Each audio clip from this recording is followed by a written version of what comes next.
The Unteachables by Gordon Corman, Chapter 16, Parker Elias.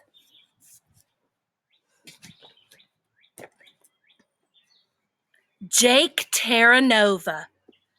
Everybody knows Jumping Jake Terranova, who will jump through hoops to get you a great deal on a new or used vehicle. The billboards are all over town, although to me, Terranova Motors looks more like Aeromavant Rotors. Anyway, there's no mistaking the face. This guy's famous. What's he doing in room 117? Mr. Kermit has an expression on his face as if he smells something really bad. It's the way he looks when there's a vuvuzela blaring. And since the vuvuzelas are all gone, it can only mean one thing. He hates Jake Terranova's guts. Miss Fountain steps forward. I really should explain, Mr. Kermit. I ran into Jake, that is, Mr. Terranova, at my parents' country club. I wanted to see if he remembered me. He sold me my Prius last year. Mr. Terranova smiles with all 32 teeth. Great car! Are you in the market for a new vehicle, Mr. Kermit? Emma loves her car. It makes me feel good to know I'm helping the environment every time I drive, Miss Fountain says with a meaningful look over her shoulder at Ribbit. Our teacher's eyes get so narrow that they're barely slits. Anyway, Miss Fountain goes on, we got to talking and your name came up, Mr. Kermit. I told him about that story in the Telegraph. The car dealer cuts her off. This should come from me. He turns to Mr. Kermit. I read the article about the vuvuzelas. They mentioned something from the past, something I was involved in. Our teacher has his teeth clenched until his lips have practically disappeared. Mr. Terranova used to be one of my students, he explains, his speech clipped some years back. That's not enough. They should hear the whole truth, he addresses us. You might have heard about a cheating scandal. Well, Mr. Kermit had nothing to do with it. It was me. I can't believe the newspaper dredged up that old story. Don't worry about it, Mr. Terranova, I assure him. None of us read newspapers. I do, Mateo puts in. Middle Earth Weekly, of course it's more fanfic than news.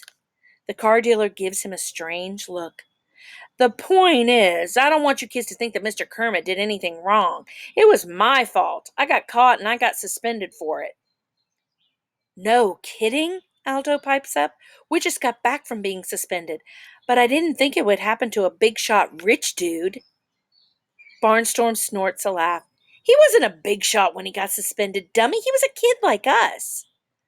Aldo and Barnstorm wheel around in their seats, turning belligerent expressions on each other. But Mr. Terranova quickly steps between them. Guys, I was in middle school once, too. If you want to throw hands, there's nothing I can do to stop it. But not here and not now. Aldo and Barnstorm back down. The car dealer faces Mr. Kermit again. So I came here to apologize, which I should have done years ago. And if there's anything I can do to ever help out, with the class, all you have to do is say the word. Thanks for your generous offer, our teacher says stiffly, but that won't be necessary. Of course we want your help, Miss Fountain exclaims, and it's pretty obvious this was her plan all along. Mr. Kermit's sour expression gets worse. I'm sure Mr. Terranova wouldn't appreciate it if you and I went to his lot and tried to sell cars, and he would be just as unsuccessful trying to teach our students. Be reasonable, she pleads. He's built a business. He could give a math unit on earnings versus expenses, or how to amortize a loan. He could let us tour his repair shop and maybe teach us about basic auto mechanics. He could let me take out a Dodge Viper for a test drive, I add. I have a license. Mr. Terranova doesn't answer. He's beaming at Miss Fountain, and at that moment he looks exactly like his picture on the billboards, without the flaming hoops, obviously. "It's a date," he says, and Miss Fountain's cheeks get all red, even though it isn't really hot in the classroom. "Well, maybe," Mr. Kermit concedes, "if the curriculum allows." "We don't have a curriculum," Mateo points out. "We just get worksheets while you do crossword puzzles." That costs him a puffy tail.